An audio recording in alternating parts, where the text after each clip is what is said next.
अध्याय 1 श्लोक संख्या 23।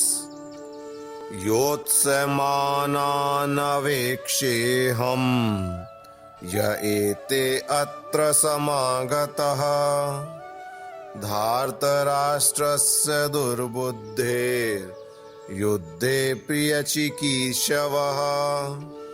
अर्थात मुझे उन लोगों को देखने दीजिए जो यहाँ पर धृतराष्ट्र के दुर्बुद्धि पुत्र दुर्योधन को प्रसन्न करने की इच्छा से लड़ने के लिए आए हुए हैं।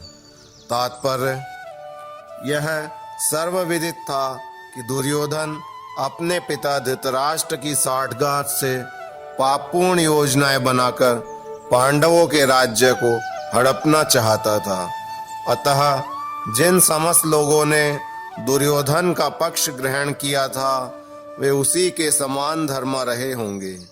अर्जुन युद्ध प्रारंभ होने के पूर्व यह तो जान ही लेना चाहता था कि कौन कौन से लोग आए हुए हैं, किंतु उनके समक्ष समझौता का प्रस्ताव रखने की उसकी कोई योजना नहीं थी। यह भी तथ्य था कि वह उनकी शक्ति का, जिसका उसे सामना करना था, अनुमान लगाने की दृष्टि से उन्हें देखना चाह रहा था। यद्यपि उसे अपनी विजय का विश्वास था, क्योंकि कृष्ण उसकी बगल में विराजमान थे। श्लोक संख्या 24।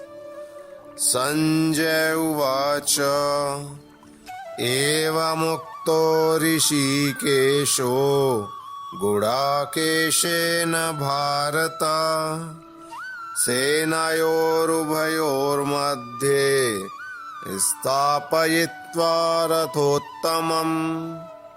अर्थात संजय ने कहा, हे भरतवंशी, अर्जुन द्वारा इस प्रकार संबोधित किए जाने पर भगवान कृष्ण ने दोनों दलों के बीच में उस उत्तम रथ को लाकर खड़ा कर दिया।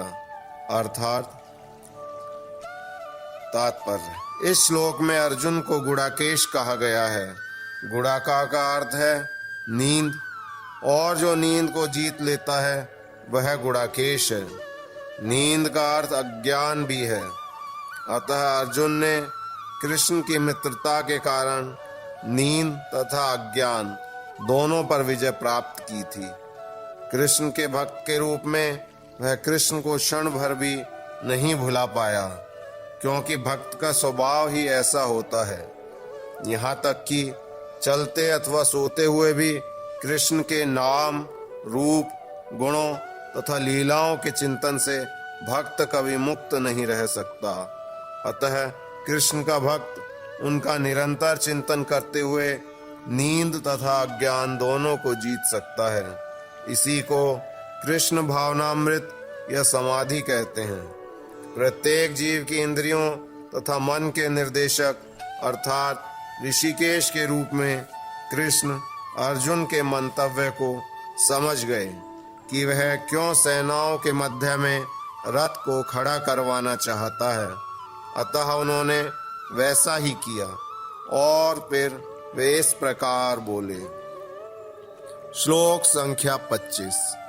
भीष्म द्रोण प्रमुखतः सर्वेषां च महीक्षिताम् उवाच पार्थ पश्येतान् संवेतान् कुरुनिति।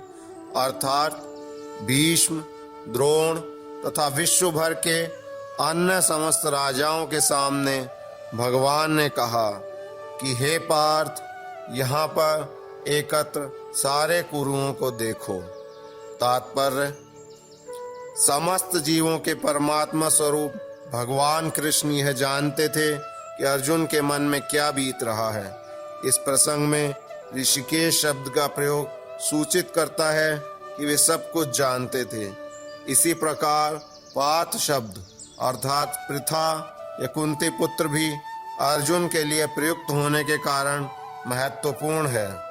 मित्र के रूप में वे अर्जुन को बता देना चाहते थे कि चूंकि अर्जुन उनके पिता वसुदेव की बहन पृथा का पुत्र था, इसलिए उन्होंने अर्जुन का सारथी बनना स्वीकार किया था।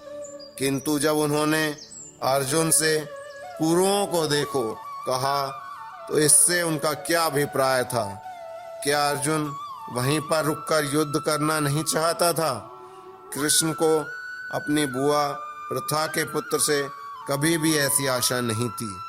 इस प्रकार से कृष्ण ने अपने मित्र की मनः स्थिति की पूर्व सूचना परिहासवश दी है। हरे कृष्ण।